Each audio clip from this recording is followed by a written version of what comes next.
Emperor and Empress. Imagine having the power to rule over many lands at once. That's what an emperor or empress does. The word emperor comes from the Latin imperator, originally used for military leaders. These rulers are at the top of the royal hierarchy, managing vast empires with different territories and peoples. Imagine the Holy Roman Emperor, who controlled many European regions, or the Russian Tsar, who ruled over the vast lands of Russia. Their job wasn't just about power. It was also about handling different cultures, languages, and traditions.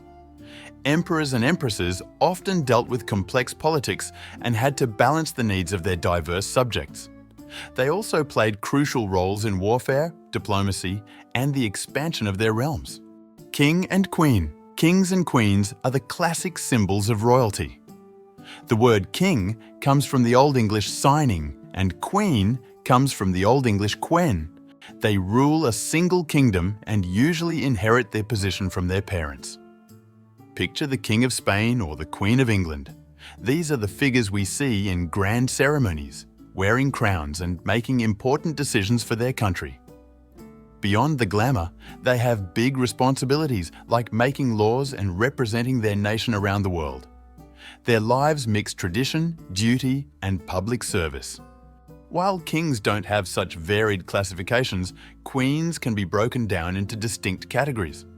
A queen dowager, the widow of a king, retains her title and status even after her husband's death. A queen regnant, on the other hand, is a female monarch who rules a kingdom in her own right, wielding the same authority and power as a king.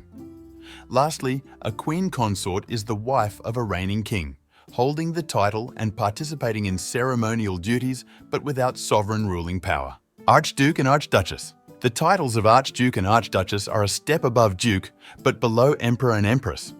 This title was important in the Austrian Habsburg dynasty. Archdukes had significant power and often managed important parts of the empire. Think of them as senior leaders in a big company. Archdukes and Archduchesses often had their own courts and were involved in the administration of their territories. They played key roles in the political and social life of the empire, acting as advisors to the emperor and helping to maintain order and governance in their regions. GrandDuke and GrandDuchess. GrandDukes and GrandDuchesses, ranking just below kings and queens, wield substantial power. The term Grand Duke emerged in 1569 for the ruler of Tuscany to denote a powerful duke whose realm was significant but not large enough to be a kingdom. Grand Dukes and Grand Duchesses rule over Grand Duchies, which are important territories but not as expansive as kingdoms. For instance, Luxembourg is led by a Grand Duke. Their constitution describes the role of the Grand Duke as the head of state, serving as a symbol of unity and a guardian of national independence. Prince and Princess. Princes and princesses, often children or close relatives of kings and queens, derive their titles from the Latin princeps, meaning the first. The husband of a queen regnant is usually titled prince consort. Historically, daughters of monarchs were not regularly called princesses, but simply lady. There was no female equivalent of titles like prince or earl in Old English, aside from queen. That was until the 18th century, when King George I's descendants were titled Prince or Princess of Great Britain and Ireland. Princes and princesses sometimes govern their own areas, known as principalities. The Prince of Wales, for instance, is the title for the heir to the British throne, and the Princess of Monaco oversees a small yet famous area on the French Riviera. Duke and Duchess. Dukes and duchesses are high-ranking nobles who usually govern a duchy, a significant territory. Think of the Duke of Edinburgh or the Duchess of Cambridge. The title comes from the French duc, itself from the Latin dux, meaning leader, a term used in Republican Rome for a military commander without an official rank. Their titles come with a lot of prestige and history, often linked to specific regions. During the Middle Ages, the title, as Herzog, was prominent among the Germanic monarchies. Later, in feudal monarchies, they were the highest-ranking peers of the king. Today, with the exception of Luxembourg, which is led by a Grand Duke, no dukes rule as monarchs. In the United Kingdom, a duke holds a dukedom. However, this title has never implied independent rule. Marquess and Marchioness. Marquesses and Marchionesses rank just below dukes in nobility. The word Marquess came into English from Old French in the late 13th or early 14th century, meaning ruler of a border area. Historically, they managed border territories, known as marches, which were crucial for defence. The title of Marquess was a relatively late addition to the British peerage. Unlike some marcher lords who were earls, none held the rank of Marquess. On the evening of Queen Victoria's coronation in 1838, Prime Minister Lord Melbourne explained the reason to her. And this was that Marquises were not originally English, as such people were often given the title of Marquess when it was not deemed appropriate for them to be made dukes. Earl and Countess. Earls, known as counts in Europe, and countesses are mid-level nobles, ranking below marquesses but above viscounts.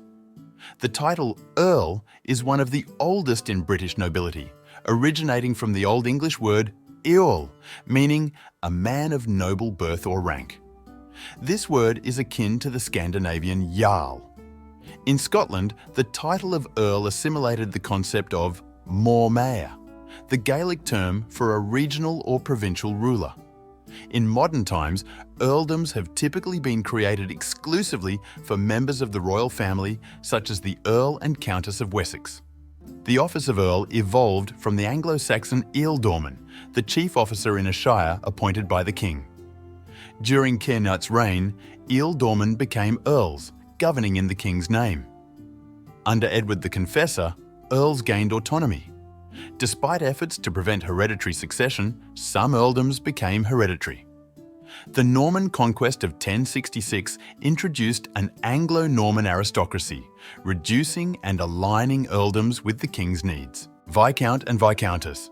Viscounts and Viscountesses, ranking just below earls but above barons, hold prestigious and often hereditary titles. Historically, these nobles assisted earls in managing extensive territories and overseeing judicial duties.